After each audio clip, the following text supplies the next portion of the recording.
Hi, 大家好，我是新加坡的儷庭. Hello, I'm from Singapore. Trissie from Singapore. We know that we have all been hit by this COVID virus. Okay, let me talk a bit about myself. I'm a theatre practitioner. I'm an actress. I do voiceovers as well, and I do event hosting, and also I'm also a drama coach in especially like primary schools and also secondary schools. So this virus has definitely hit a lot of us, especially in this like theatre, acting, performance, arts, and freelancers. Yeah, all of us in these few industries have definitely been hit very badly. So what happened is that in January to February, when this virus thing started, we had to take preventive measures, like people started wearing masks and stuff.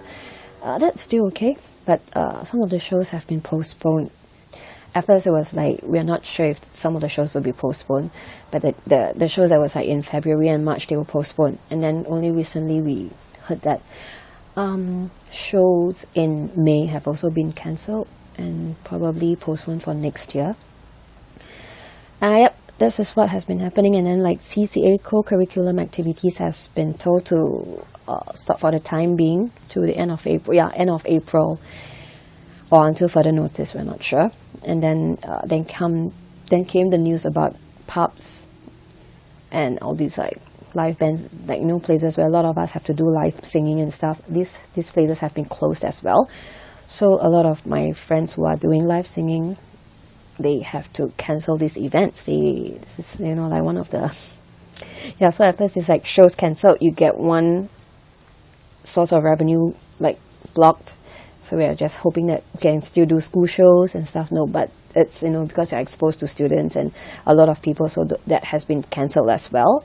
So another source of income is gone, and a lot of us actually like CCA instructors in schools have to stop as well.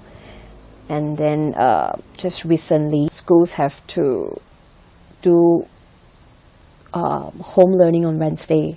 So which means like a lot of us who actually still go to school for co-curriculum activities. But if your lesson happens to be on a Wednesday, then there goes your income again. So yeah. Okay, some of the shows can still carry on with the practice of safety distancing. We call it safety distancing, which means that your audience capacity has to be has to be kept at 250 with alternate seats taken. This is one good thing is that the National Arts Council has also reduced rents for a lot of the theatre groups that are using their grounds. And then on the 26th, just a few days ago, the government announced too that which is actually a good news, that they are going to give financial aid of $1,000 a month up to 9 months for freelancers and self-employed people who are self-employed. So this comes. How are we eligible? How do we consider ourselves eligible for this this financial aid? Because let me take a look at this. It's a bit difficult. Like, okay, so you have to already been working as a self-employed person on or before 25th March, but this news came out on the 26th, so a lot of us are like, no, we have not registered ourselves as self-employed and stuff.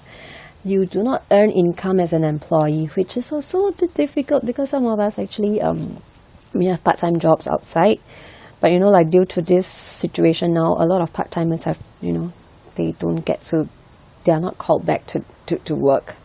So even if you are registered as an employed, but this is not the right time to, I don't know if this is, yeah, like you are employed as a part-timer, but during this situation, the company may not ask you back. So are you still employed or not?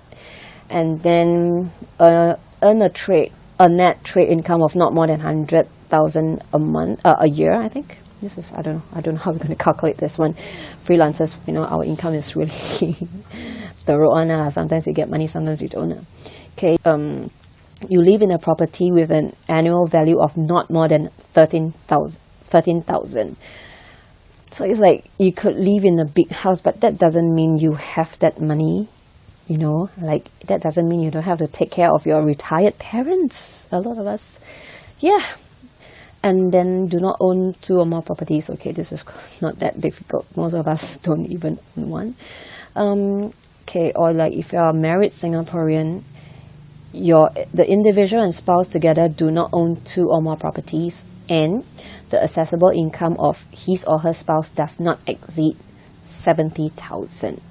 So these are some of the criteria that we have to meet to be eligible for this financial aid, which is actually, I think it's a bit difficult for most of us to hit all of these criteria as well.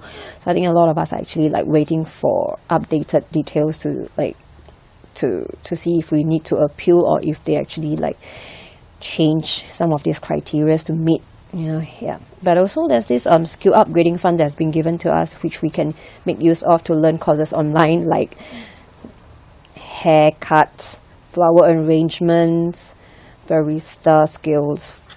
I'm really hoping that there can be some practical skills for people in the art industry, you know, like maybe a music lesson or like, I don't know, just something that's related to our job. Or like, you know, if really this is the case, then most of us will have to get a part-time job at Starbucks. Yep, so help! I don't know how we can help one another during this time, but we can just give each other encouragement. And then, yep, let's hope everything gets better. Yep, 希望明天会更好，然后就是希望大家就是乖乖的待在家里。我们尽量待在家里，然后我自己本身其实有很多戏也是因为做很多 school show 嘛，所以本来是说3月、4月、5月、7月、8月、9月都有戏，所以现在不知道了，就不了了之，也不算是不了了之了，就是要等消息。然后其实本来今年11月我们的剧团也是有演出，但是也是被挪后到明年3月，有没有办法上演还是一个未知数啦，就是也不知道到时候我们还活着吗？所以就希望全部在戏剧工作，全部的戏剧工作者，还是舞台工作者，还有就是所有的艺术工作者，我们大家一起加油。OK， 拜拜。